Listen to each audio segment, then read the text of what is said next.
जय हिंद। नमस्कार दोस्तों, आप लोगों का बहुत बहुत स्वागत है आपके अपने channel Surya science classes UP 36 पर।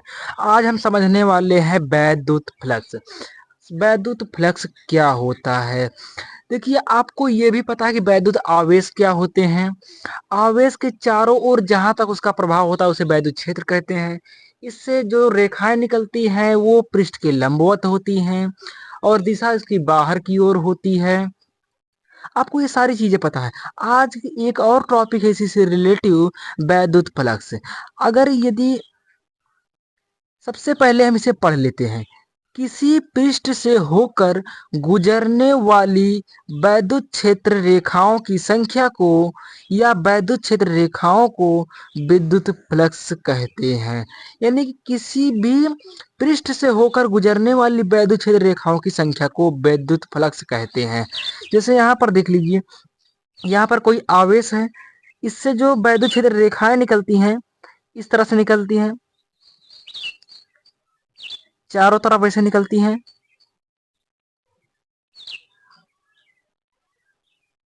इस तरह से चारों तरफ निकलती हैं, आप देख सकते हैं यहाँ पर चारों तरफ निकलती हैं। लेकिन यदि यहाँ पर हम कोई पृष्ठ रख दें, यदि हम पृष्ठ रख दें तो इस पृष्ठ से होकर जितनी वैद्युत रेखाएं गुजरेंगी उन रेखाओं की संख्या को कहेंगे वैद्युत फ्लक्स। उन रेखाओं की संख्या को हम क्या कहेंगे? वैद्युत फ्लक्स कहेंगे। और देखिए, यदि देखिए यहाँ पर जैसे आप देखिए, यहाँ पर वैद्युत रेखाओं की संख्या अधिक, मतलब कि ज्यादा नजदीक नजदीक है।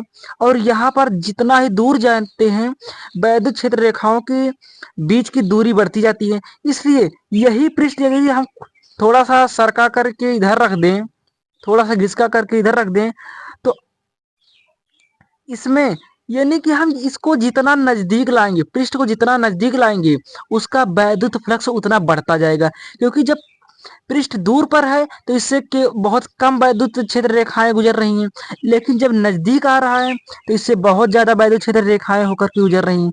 तो पृष्ठ को वैद्युत आवेश जितना दूर रखेंगे वैद्युत फ्लक्स उतना कम होगा, और जितना नजदीक रखेंगे वैद्युत क्षेत्र यानी कि वैद्युत फ्लक्स उतना ज्यादा होगा।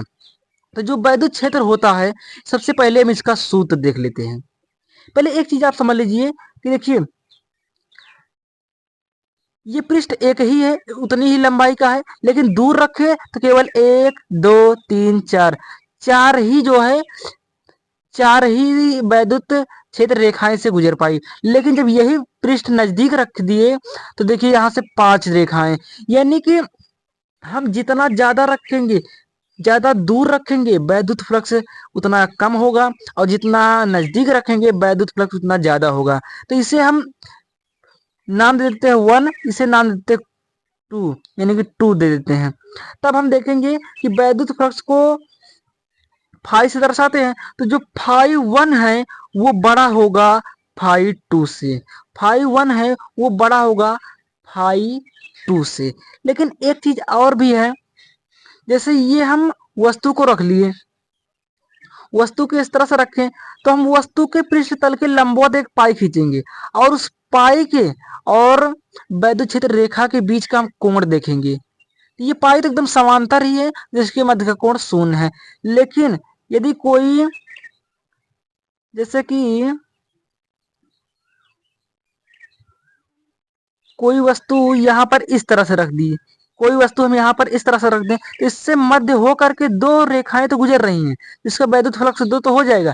लेकिन यदि हम इसके पृष्ठ तल के लंबवत खींचेंगे तो इधर को जाएगा, तो इसके मध्य कोण बन रहा। यानी कि हम पृष्ठ तल के लंबवत जब खींचेंगे, पृष्ठ के तल के लंबवत जब एक रेखा खींचेंगे तो उस रेखा और वैद्युत क्षेत्र रेखा के मध्य एक कोण बनता है। तो कोण बनता है। अब हम देखते हैं इसका सूत्र है। आप इस चीज को ध्यान में रखिए, अभी आपको काम आने वाला है। अब देखिए, हम इसका सूत्र देखेंगे तो वैद्युत फ्लक्स फाई का जो सूत्र निकलेगा, प्रयोगों द्वारा पता चला है, ई बराबर, यानी कि फाई बराबर ई delta A cos theta, E delta A cos theta. यानी कि जो वैद्युत फ्लक्स होता है वह ई पर वैद्युत क्षेत्र की तीव्रता पर निर्भर करता है।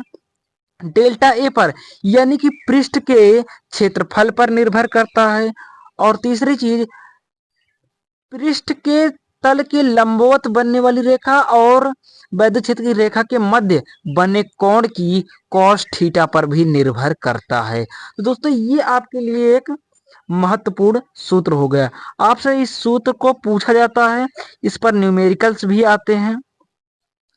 और देखिए इसका जो मात्रक होता है, इसके दो तीन मात्रक होते हैं। जैसे एक मात्रक हो गया वोल्ट गुणे मीटर, वोल्ट गुणे मीटर, और एक मात्रक होता है न्यूटन मीटर स्क्वायर प्रति कूलाम। नहीं, कूलाम स्क्वायर में नहीं रहेगा, न्यूटन मीटर स्क्वायर प्रति कूलाम। तो आप ये देख लिए, एक बार फिर से पढ़ लेते हैं। किसी पृष्ठ से होकर गुजरने वाली वैद्युत क्षेत्र रेखाओं की संख्या को या वैद्युत क्षेत्र रेखाओं को विद्युत फ्लक्स कहते हैं। यहाँ पर यदि हम कोई आवेश रख लिए तो आवेश से चारों तरफ खूब ज्यादा रेखाएं निकल रही हैं, खूब ज्यादा रेखाएं निकल रही हैं। यदि हम कोई पृष्ठ रख देते हैं तो पृष्ठ से होकर जितनी रेखाएं गुजरती हैं उनको कहते हैं विद्युत फ्लक्स। और हम पृष्ठ को जितना दूर रखेंगे वैद्युत फ्लक्स उतना कम होगा, पृष्ठ को जितना नजदीक रखेंगे वैद्युत फ्लक्स उतना ज्यादा होता जाएगा। पृष्ठ के तल के लंबवत यदि हम पाई खींचते हैं तो इसके मध्य जो कोण बनता है विद्युत फ्लक्स उस कोण पर भी निर्भर करता है, डेल और पृष्ठ के क्षेत्रफल पर भी निर्भर करता है, वैद्युत क्षेत्र की तीव्रता पर भी निर्भर करता है। अब देखते हैं इसका मात्रक जो है वोल्ट इंटू मीटर है और दूसरा मात्रक है न्यूटन मीटर स्क्वायर प्रति कूलम। इसकी निर्भरता एक बार हम पढ़ लेते हैं, वहां तो बता ही दिए हैं। नंबर एक, यह पृष्ठ के क्षेत्रफल पर निर्भर करता है, यह पृष्ठ के क्षेत्रफल पर निर्भर करता है। क्षेत्रफल जितना ज्यादा होगा, जैसे मान लीजिए क्षेत्रफल क्षेत्रफल यदि हम बढ़ा दें, क्षेत्रफल खूब बड़ा सा कर दें तो इसके मध्य से गुजरने वाले रेखाओं की संख्या ज्यादा हो जाएगी। जब रेखाओं की संख्या ज्यादा होगी तो विद्युत फ्लक्स भी बढ़ेगा, यानी कि क्षेत्रफल जितना ज्यादा विद्युत फ्लक्स भी उतना ज्यादा। नंबर दो है वैद्युत क्षेत्र की तीव्रता पर, वैद्युत क्षेत्र की तीव्रता पर भी निर्भर करता है। तीव्रता जितना ज्यादा गुजरेगी वैद्युत फ्लक्स उतना ज्यादा होगा। तीसरा है पृष्ठ तल के लंबवत तथा वैद्युत क्षेत्र की तीव्रता के मध्य बने कोण पर निर्भर करता है, जो कि cos थीटा हमने बता ही दिया है। अब हम देखते हैं कुछ परिस्थितियां, कुछ स्थितियां देखेंगे कि जैसे इसका सूत्र तो हमें मिल गया है फाई बराबर E into delta A cos theta.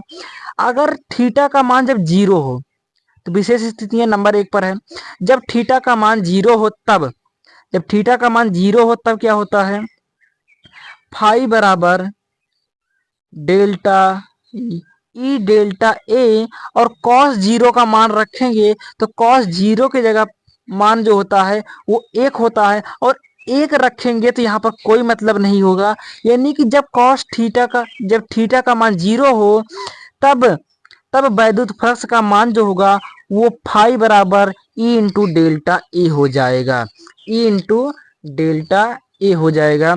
और यह सबसे अधिकतम होता है, यह सबसे अधिकतम होता है। नंबर दो पर जब थीटा का मान 90 हो, जब थीटा का मान 90 हो तब क्या होगा, जब थीटा का मान 90 हो तो डेल फाई बराबर E into delta A into cos 90 अंश का मान जो होता है वो जीरो होता है, यानी कि गुणा होगा तो फाई बराबर हो जाएगा जीरो, फाई बराबर जीरो। यानी कि जब थीटा का मान जीरो हो तब मान अधिकतम होगा, जब थीटा का मान 90 हो तो मान जो है जीरो हो जाएगा, यानी कि यह सामान्य है, यह सामान्य है। और नंबर तीसरा पर है जब थीटा का मान 180 अंश हो, जब थीटा का मान 180 अंश हो तब क्या होगा। देखिए थीटा का मान यदि हम 180 अंश रखेंगे तो क्या मिलेगा, फाई बराबर ई इंटू डेल्टा ए गुणे कॉस 180 अंश का मान होता है -1, और इसे गुणा करेंगे तो मिल जाएगा मान फाई बराबर इंटू डेल्टा ए। ये माइनस में होगा, ये माइनस में होगा, यहां पर लिख देते हैं डेल्टा फाई बराबर ई E into delta A, E into delta A.